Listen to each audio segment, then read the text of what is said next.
আগামীতে যেন পুরোপুরি তাদেরকে নির্মূল করা যায় রাজনৈতিকভাবে, সেইভাবেই আমাদেরকে কাজ করতে হবে। বাংলাদেশের রাজনৈতিক অঙ্গনে এখন আর কোনো স্বস্তির খবর নেই। দীর্ঘ ১.৫ দশকের স্বৈর শাসনের অবসান ঘটিয়ে ছাত্র জনতা যে নতুন বাংলাদেশের স্বপ্ন দেখছিল, সেই স্বপ্ন কি শুরুতেই হোঁচট খেতে চলেছে? পরিস্থিতি এমন এক ভয়াবহ মোড়ে এসে দাঁড়িয়েছে যে বর্তমান ক্ষমতাসীন বিএনপি এবং তাদের রাজপথের দীর্ঘদিনের মিত্র জামায়াতে ইসলামীর মধ্যে চাপা উত্তেজনা এখন আগ্নেয়গিরির লাভার মতো যে কোনো সময় বিস্ফোরিত হওয়ার অপেক্ষায়। গত ২৫শে এপ্রিল বিএনপি মহাসচিব মির্জা ফখরুল ইসলাম আলমগীর যা বলেছেন তা শুনে পুরো দেশের সচেতন নাগরিকের সমাজ স্তব্ধ হয়ে গেছে। এটি কি কোনো গণতান্ত্রিক রাজনৈতিক নেতার ভাষা হতে পারে?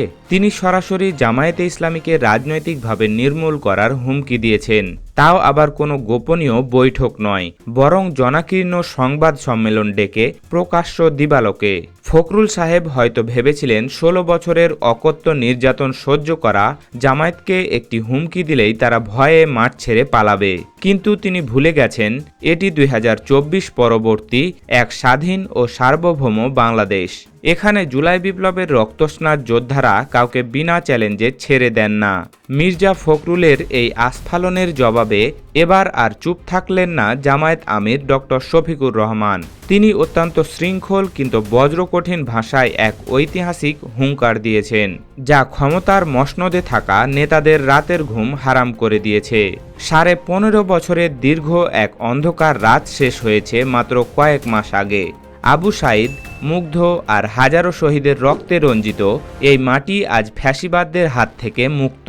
কিন্তু আজ বড় আক্ষেপের সাথে প্রশ্ন তুলতে হচ্ছে, আমরা কি আসলেই মুক্তি পেয়েছি, নাকি এক স্বৈরাচারের বিদায়ের পর অন্য এক নব্য স্বৈরাচার আমাদের ঘাড়ের ওপর নিঃশ্বাস ফেলছে? চলুন একটু ঘটনার গভীরে যাই। ২৫শে এপ্রিল নয়াপল্টনে বিএনপির কেন্দ্রীয় কার্যালয়ে একটি গুরুত্বপূর্ণ যৌথ সভা অনুষ্ঠিত হয়। সভা শেষে মির্জা ফখরুল যখন মাইক্রোফোনের সামনে দাঁড়ালেন, তখন জাতি আশা করেছিল তিনি আগামীর স্থিতিশীলতা এবং জাতীয় ঐক্যের কথা বলবেন, কিন্তু সবাইকে চমকে দিয়ে তার মুখে শোনা গেল চরম বিদ্বেষ আর ফ্যাসিবাদী ভাষা। তিনি সরাসরি জামায়াতে ইসলামীকে টার্গেট করে বললেন, জামায়াতকে রাজনৈতিকভাবে কিভাবে নির্মূল করা যায় সেভাবে আমাদের কাজ করতে হবে। দর্শক, একটু গভীরভাবে লক্ষ্য করুন, তিনি এখানে নির্মূল শব্দটি ব্যবহার করেছেন। এই সেই অভিশপ্ত শব্দ যা ১৬ বছর ধরে শেখ হাসিনা এবং তার দোসররা বিরোধী দল দমনে ব্যবহার করে এসেছে। হাসিনা দিনরাত স্বপ্ন দেখতেন জামায়াতকে পৃথিবীর বুক থেকে মুছে ফেলার। তিনি শীর্ষ নেতাদের ফাঁসি দিয়েছেন, হাজার হাজার কর্মীকে আয়নাঘরে পাঠিয়েছেন। আজ মির্জা ফখরুল যখন সেই একই শব্দ উচ্চারণ করেন, তখন সন্দেহ জাগে বিএনপির ভেতরে কি তবে শেখ হাসিনার সেই বিষাক্ত ফ্যাসিবাদী আত্মা নতুন করে ভর করেছে? মির্জা ফখরুল সাহেবের অভিযোগ হল, জামায়াত আমির ডক্টর শফিকুর রহমান বলেছেন বিএনপি ইঞ্জিনিয়ারিং করে ক্ষমতায় এসেছে। জামায়াত আমিরের এই বক্তব্য ছিল একটি অত্যন্ত যৌক্তিক ও সাহসী রাজনৈতিক বিশ্লেষণ। প্রশ্ন হল, বর্তমান বাংলাদেশের প্রেক্ষাপটে নির্বাচনের স্বচ্ছতা বা ক্ষমতার বিন্যাস নিয়ে প্রশ্ন তোলা কি এখন নিষিদ্ধ হয়ে গেছে? ফখরুল সাহেব কি নিজেকে ধরাছোঁয়ার বাইরের কোনো অপরাজেয় সম্রাট মনে করছেন? সত্য কথা বললেই যদি নির্মূলের হুমকি শুনতে হয়, তবে সেই তথাকথিত গণতন্ত্রের জন্যই কি ছাত্ররা নিজেদের বুক বুলেটের সামনে পেতে দিয়েছিল? বিএনপির এই আস্ফালন প্রমাণ করে যে তারা ক্ষমতার মোহে পুরোপুরি অন্ধ হয়ে গেছে। তারা হয়তো ভেবেছিল আওয়ামী লীগ চলে গেলে পুরো দেশটা তাদের ব্যক্তিগত জমিদারি হয়ে যাবে, কিন্তু জামায়াতে আমিরের পক্ষ থেকে আসা পাল্টা বার্তা ছিল একদম পরিষ্কার। অন্যায়ভাবে আঙুল তুললে সেই আঙুল নামিয়ে দেওয়ার নৈতিক শক্তি জামায়াত রাখে। জামায়াতের সেক্রেটারি জেনারেল মিয়া গোলাম পরোয়ার এক বিবৃতিতে ফখরুলকে মনে করিয়ে দিয়েছেন যে তার এই বক্তব্য কোনো সুস্থ রাজনীতির ভাষা নয়।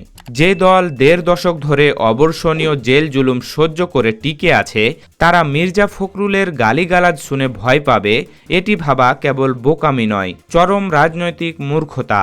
মির্জা ফখরুল যখন কেন্দ্রীয়ভাবে জামায়াতকে নির্মূল করার ডাক দিচ্ছেন, ঠিক তখনই সারা দেশের শিক্ষা প্রতিষ্ঠানগুলোতে এক ভয়াবহ চিত্র দেখা যাচ্ছে। আপনারা কি দেখতে পাচ্ছেন না? গোপালগঞ্জে সাম্প্রতিক সেই রক্তক্ষয়ী সংঘর্ষ, সেখানে ছাত্রদল ক্যাডাররা জামায়াত এবং শিবিরের কর্মীদের ওপর যেভাবে বর্বরচিত হামলা চালিয়েছে তা মধ্যযুগীয় বর্বরতাকেও হার মানায়। শুধু গোপালগঞ্জ নয়, ঢাকা বিশ্ববিদ্যালয় সহ প্রতিটি বড় ক্যাম্পাসে এখন ছাত্রদলের একচ্ছত্র আধিপত্য কায়েমের নির্লজ্জ চেষ্টা চলছে। যে শিবির কর্মীরা জুলাই বিপ্লবের দিনগুলোতে পুলিশের কাঁদানে গ্যাস আর বুলেটের তোয়াক্কা না করে রাজপথে জীবন বাজি রেখে দাঁড়িয়েছিলেন, আজ ক্ষমতার মসনদে বসেই তাদের বেছে বেছে টার্গেট করা হচ্ছে। এটি কি কোনো বিচ্ছিন্ন ঘটনা? মোটেও না। এটি মির্জা ফখরুলের সেই ঘোষিত নির্মূল প্রকল্পের একটি মাঠ পর্যায়ের প্রতিফলন। বিএনপি চাইছে দেশ থেকে সব আদর্শবাদী ছাত্রশক্তিকে মুছে ফেলে দিয়ে সেই পুরনো আমলের হল দখল আর টেন্ডারবাজির কলুষিত রাজনীতি ফিরিয়ে আনতে। কিন্তু ছাত্রদলকে মনে রাখতে হবে, শিবির কোনো ভাড়াটে সংগঠন নয়। তারা একটি ইস্পাত কঠিন আদর্শের ওপর দাঁড়িয়ে আছে, যারা আল্লাহর পথে জীবন দিতে সবসময় প্রস্তুত। তাদের লাঠি আর রামদা দিয়ে ভয় দেখানো অসম্ভব। অনেকেই অবাক হয়ে ভাবছেন যে দীর্ঘদিনের জোটসঙ্গীরা কেন হঠাৎ একে অপরের চরম শত্রুর মতো আচরণ করছে।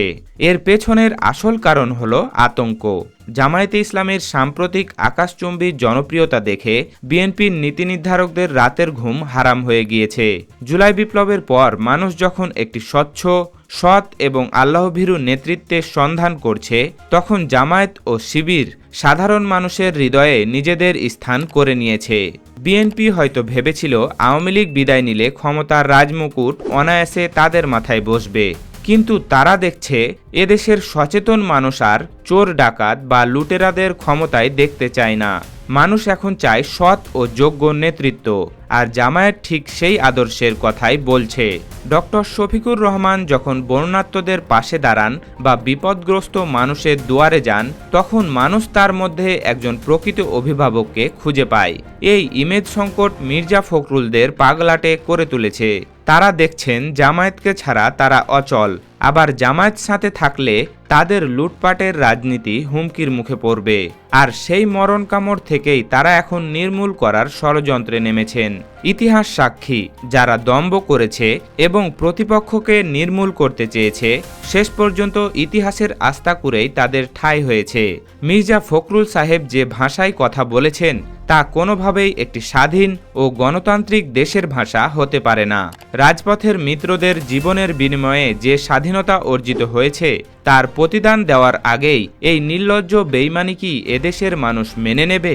জামায়াত আমির ডক্টর শফিকুর রহমানের সেই বজ্রকণ্ঠের সতর্ক বাণী কেবল একটি দলের বক্তব্য নয়, এটি এদেশের প্রতিটি শান্তিকামী ও ইনসাফকামী মানুষের মনের কথা।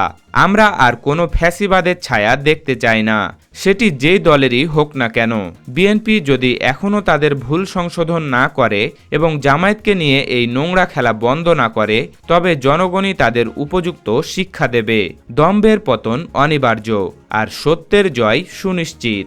প্রিয় দর্শক, মির্জা ফখরুল ইসলাম আলমগীরের এই নির্মূলের হুমকি এবং জামায়াত আমিরের কঠোর অবস্থানের বিষয়ে আপনার ব্যক্তিগত মতামত কি?